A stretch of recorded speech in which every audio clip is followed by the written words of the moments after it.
Pole vaulting is one of the lower profile Olympic sports. It doesn't command the same public attention as many of the running events, but there's no doubt it's often as exciting. Take it one step further and conduct it indoors, and pole vaulting becomes an exciting spectacle. Today at the Garden City complex, the Wallsend Amateur Athletic Club staged an indoor pole vaulting exhibition that distracted many from the day's shopping. One of the highlights of the exhibition was an appearance by former Australian record holder Larry Jesse of the United States. He set the record of 5.55 metres at a special meet at Federal Park, Wallsend earlier this year. Jesse lost that record to current world record holder Sergei Bubka of the USSR, who cleared 5.85 metres to win the event at the recent World Cup. Tonight, Larry Jesse will attempt to break the world indoor record at another exhibition at Garden City. But he says his sights are set on performing well at the Wallsend Tiger Track and Field Games on Sunday week.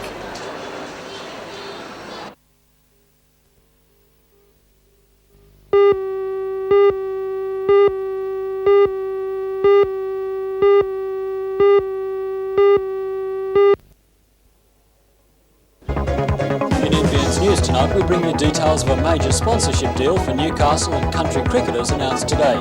For this story and all the other news, watch NBN's Hour of News tonight at 6.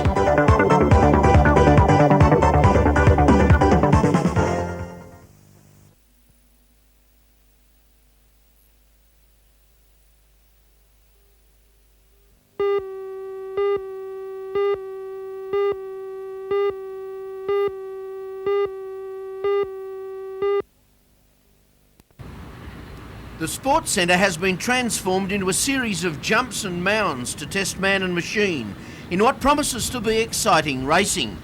American Danny Chandler looked over the course today from several angles while playing about, but when the petrol burners come out tomorrow, it gets serious. It's a very different track, I suppose, to what we've seen you at Carlsbad and those outdoor tracks in America. This is quite a different task, isn't it? Yeah, it's altogether a different type of racing. It's indoor, it's a lot more jumps, a lot tighter racing. It's, a lot harder to do, but it's very exciting. Certainly is. What about the motorbikes? Different bikes? Yeah, the Carlsbad I rode a 500, and here it's 250 races, so it's a different motorcycle. Different requirements within the ability of the motorcycle too, I believe. Yeah, it's, The indoor you need a lot more low end, good horsepower to get over, several jumps at one time. It's, requires a lot different power. So a couple of your countrymen out here we're looking forward to seeing go around too, Darryl Schultz and Kevin Hardick. I suppose they'll be some of your hardest to beat. Well, it's hard to say. We're in Australia and we hear that the Australians go very good here, so, it's going to be hard to say. Darryl is, once a national champion, and he'll be very good.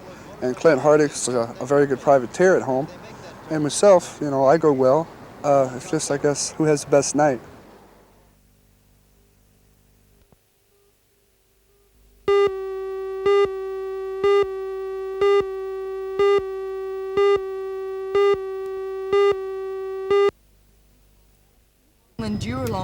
This was the flood that hit Gosford early Monday morning, causing the evacuation of nearly 20 homes. Today, Narara Creek has dropped, but the anger of its victims is gradually rising. Homeowners in the suburb of Narara, the area affected most by the heavy rains, held a public meeting to decide on action which would give them some compensation for the damage. Monday morning's flash flood has caused thousands of dollars of damage to the residents of Narara. As far as they've heard, the insurance companies won't pay up. They claim it was an act of God. But according to the residents, there are a number of causes behind the flood, all of which are man-made and all under the responsibility of the Gosford Council. Spokesman for the group Peter Shields says that the Gosford Council has deemed the area low priority, and that's exactly the treatment they've received. He says blocked storm water drains and a lack of adequate escape routes for heavy rain has caused Narara Creek to rise. And if that isn't enough, the lack of dredging by the Gosford Council from recent roadworks and natural build-up of silt over the years has resulted in the water level reaching its highest peak ever. There appears to be any number of causes at this point. There appears to be silting up of various watercourses around this district over the last 20 or 30 years. The silting up of a number of stormwater drains and channels, and possibly the inadequacy of such stormwater drains around the area. Are the residents saying that the Gosford Council is to blame? We would presume that Gosford Council is significantly responsible for a lot of the problems we've experienced here. The residents agreed their next move is to seek legal advice, and they can only hope that the matter will be brought before a Gosford Council meeting planned for next Tuesday night. I'll be raising the matter before Council on Tuesday night. I would hope the Council will be taking action to rectify the situation in this area, and if Council is in any way responsible for the flooding of the area, well, I would hope that Council would feel morally obligated to provide compensation to some extent.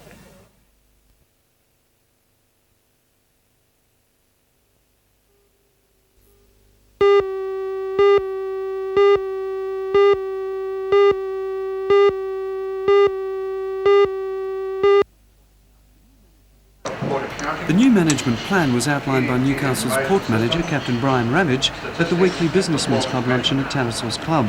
It will be a five-pronged attack to ensure a more efficient and independent port. Already the business, technical services and cargo services managers, as well as the harbour master, have been appointed, with applications now being called for the remaining position of personnel and industrial relations manager.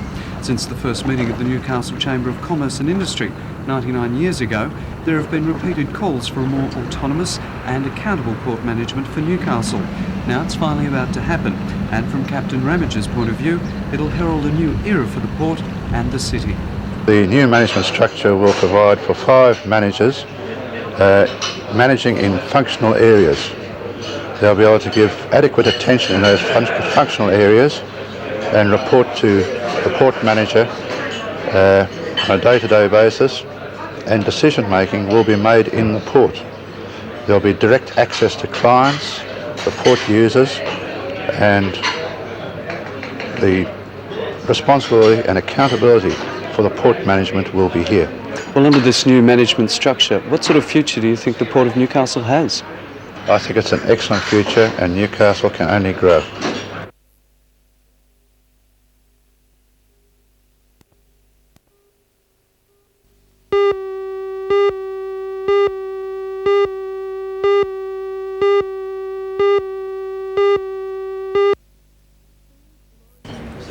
Food, glorious food, to make your mouth water and break the firmest dieters' resolve.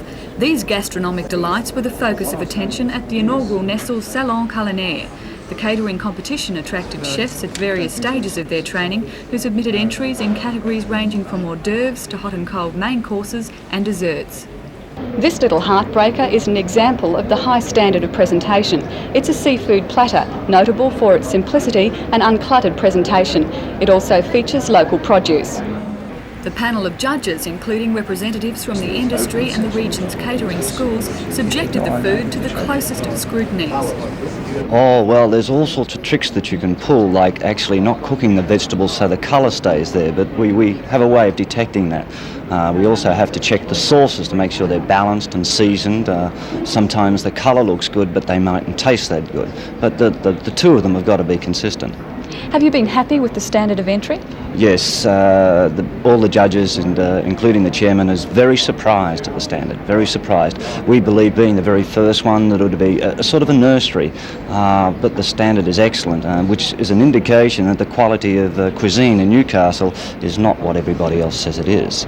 Our wines are fine, but also our cuisine matches that. If not, some of them would give Sydney a run for their money. The winner and place getters of the Salon Culinaire will be announced at a special presentation dinner this evening. While the competition drew together some of the best chefs in the region, the Hunter's produce was also exhibited at the day-long trade fair. Produce on display included wines, seafood, poultry and small goods. Because of the success of this year's food spectacular, organisers hope to make the trade fair and Salon Culinaire a biennial event.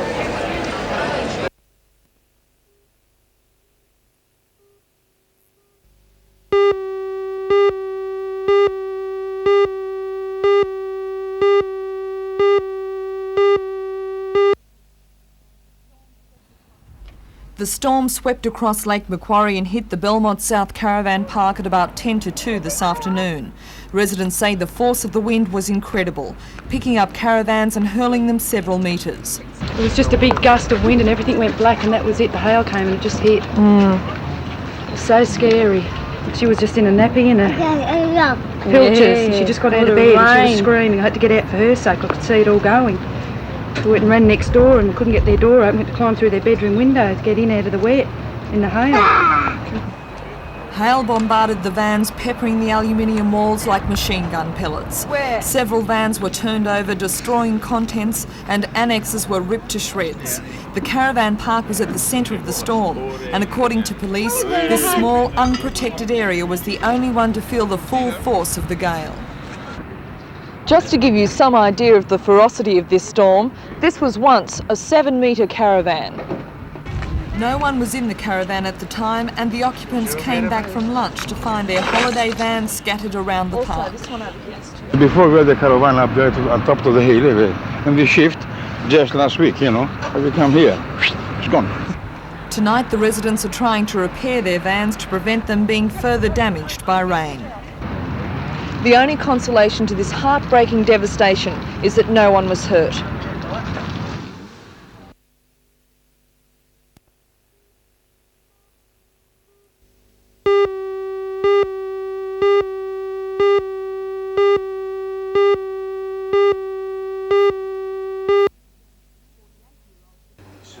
"48-year-old surveyor John McNaughton is Vice President of the Newcastle Chamber of Commerce and a board member of the Hunter Valley Research Foundation.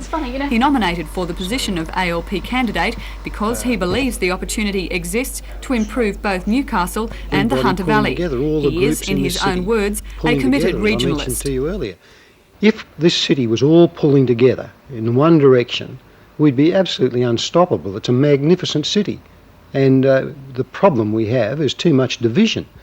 And if everybody is moving together, we can just proceed, go forward into the 21st century in a place that make this a place that's even better than it is now, and it's an excellent place already. The second candidate, who nominated only yesterday, is 38-year-old Newcastle solicitor Graham Mullane. Mr Mullane is chairman of the Royal Newcastle Hospital and of the Hospitals Association of Greater Newcastle. If successful in his bid for the mayoral seat, Mr Mullane says he'll pursue the following goals: to have the council administration operating properly using resources already there, to give a new sense of direction to aldermen, and to show the city both leadership and initiative.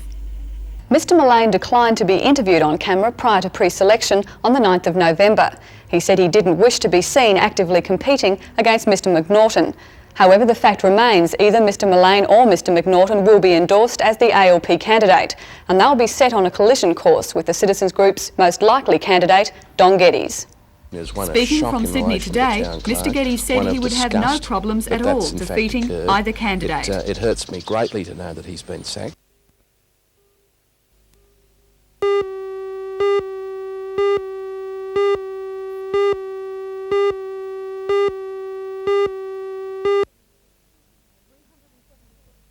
"376 children aged from 5 to 12 have attended the school since the beginning of the year. The modern layout allows for flexible usage of each classroom cluster. Each grade has been integrated into the school curriculum, including kinder, so that there's constant interaction with the older students. The school was officially opened today by the Chairman of the State Education Commission, Dr Ralph Rawlinson. Education Minister Rod Cavalier was to have performed the opening. Those plans were changed at the last moment. The Minister was required to remain in Sydney to monitor the resetting of HSC papers. While the school opening went off without a hitch, with entertainment provided by the students, there was a general feeling of disappointment that Mr Cavalier was not present. The Minister was also scheduled to officiate at the relocation ceremony of Branxton Primary School tomorrow. The school also received notice this week that Mr Cavalier would be unable to attend the ceremony.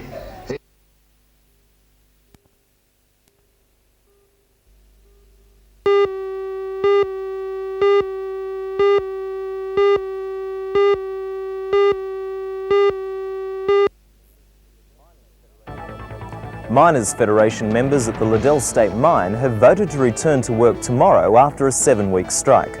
The strike was caused by an argument over who had the right to drive these mine transporters. I'm Mark Matho and I'll have full details in NBN's Hour of News at 6 tonight.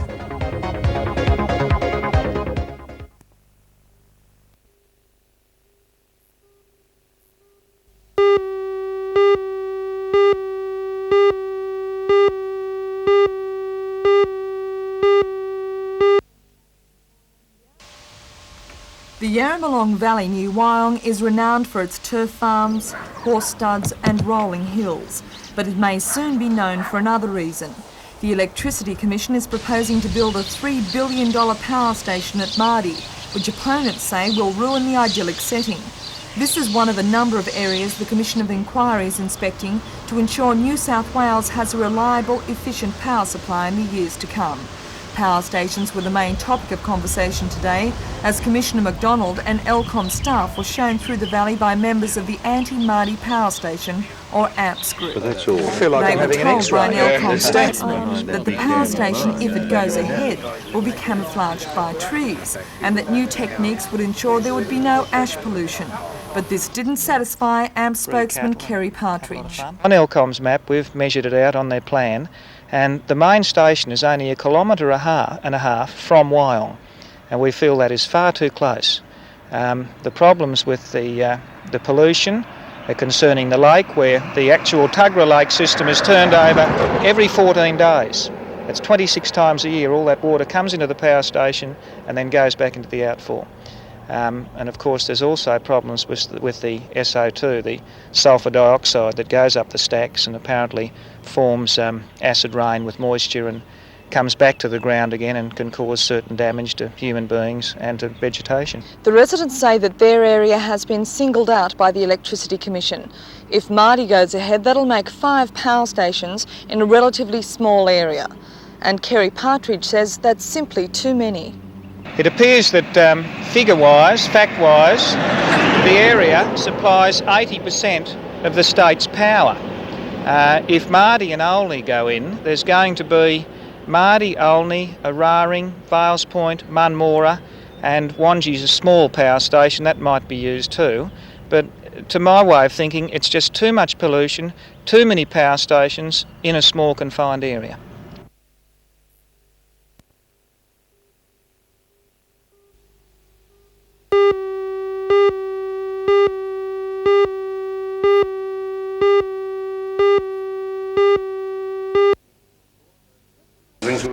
Professor Norman Talbot from the Newcastle University is one of the organisers behind this unique collection of poems. Over the past 5 months, a grant by the Australia Council has allowed a group of tutors to conduct poetry workshops in schools throughout the Hunter region, resulting in literary masterpieces like this one. I cannot be swayed, ever. I cannot be bribed, me. The curse of sleep will never come upon me. The professor says that the response to the book has been excellent. More than 2,000 poems have already been collected, but as the age group is open to under 25s, Professor Talbot believes there's still more talent out there. So what kind of poems are they looking for? Anything which will evoke what it's like to be alive and paying attention in the world as it is at the moment. If anything has a sense of humour or manages to convey a bit of intensity, something that will be memorable and not a cliché. That's what we're after. What has the standard been like? Do we have any young talented poets in the Hunter Valley? Oh yes, we already know a lot of the people who are going to be in there, and I could say that that young lady and that young man are going to be in, or these two are obviously worth putting in. All they need is to take my advice in a couple of lines and they're there. Oh yes. If someone was to write a poem, what are the major things that they should think about? Their entries care of the English department at the Newcastle University. This one's from Darrawang, which is about as far north.